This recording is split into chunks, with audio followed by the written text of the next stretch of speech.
let's have a quick chat about taking shoes off horses that have existing musculoskeletal issues where there is an absolute high priority on pain management, which, newsflash, is absolutely every horse with every musculoskeletal issue. Horses.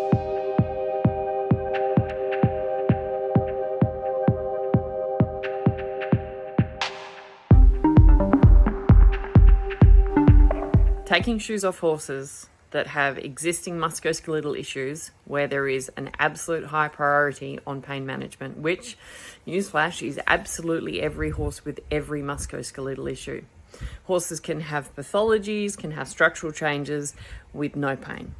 Horses can have absolute pain with no changes musculoskeletally from a structural pathological basis. So, number one rule of thumb is that to rehabilitate and manage pain and functionality in any horse with musculoskeletal issues is you have to get that pain under control. You have to get the horse's perception and the human's perception of safety when loading and using that range of motion better again. The best way you can undermine that is by increasing pain. The second best way you can do that is by making the horse not comfortable in loading the ground. The first thing that's going to happen when the horse is uncomfortable loading the ground is it's going to get tense. It's going to protect. And those pain signals are going to go straight up to the rest of the body, compromise the range of motion, compromise the healthy, safe feeling range of articulation through those moving areas and those moving joints.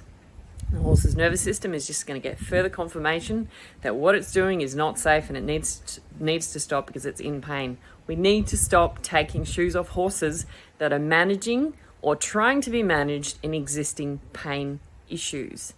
If there is currently an issue there that's not being managed properly, it's not going to get better by taking the protection off the bottom of their feet. So what needs to happen? If there is a suspicion that the shoes are contributing to the issues, you need a veterinary diagnosis. You need to leave the shoes on the horse and go to a veterinarian to get a diagnosis. Then try and isolate where that pain is. If the pain is not in the foot, leave the shoes on, particularly if the horse is going to basically be in a situation where it's compromised. Now, we'll talk more about this in another video. I'm going to go into more detail.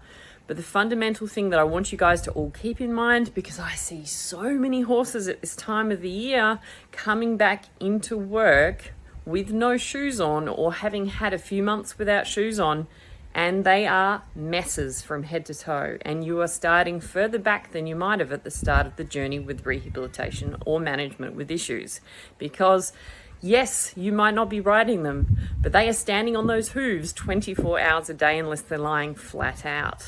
So there is more to the horse's locomotion than the demands you just put on it. And quite frankly, if it was just what we put on it, then we'd need to be readdressing what we do. So if your horse is not comfortable without shoes on, in the paddock, moving from A to B in the paddock, and I'm talking through all appropriate ranges of movement, so forwards, backwards, suspension, loading laterally, your horse is not going to improve with shoes off.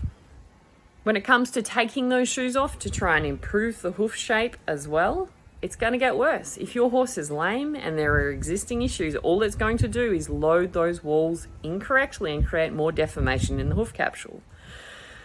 So, what do shoes do? Well, when put on correctly, they can actually improve deformation in the hoof capsule. When they're put on incorrectly, they can actually decline and reduce and create deformation in the hoof capsule, basically. So, we have to be really mindful of the fact that none of that is going to improve. The pain in the horse is not going to improve. The pain in the hoof is not going to improve if it's just there. The pain in the rest of the horse's body is not going to improve. And the deformation to the hoof capsule that is a result usually of the horse's incorrect movement above the actual hoof capsule due to incorrect loading forces on the ground, that ain't going to improve either if the horse isn't moving.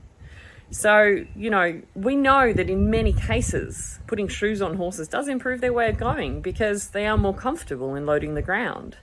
But the reality is if you have shoes on a horse that you're managing for musculoskeletal issues, don't take them off unless you have a very good reason to do that, because you are going to set things back. And you're going to set things back very catastrophically because you're going to just add fuel onto the fire of the horse's whole physiological perception of pain.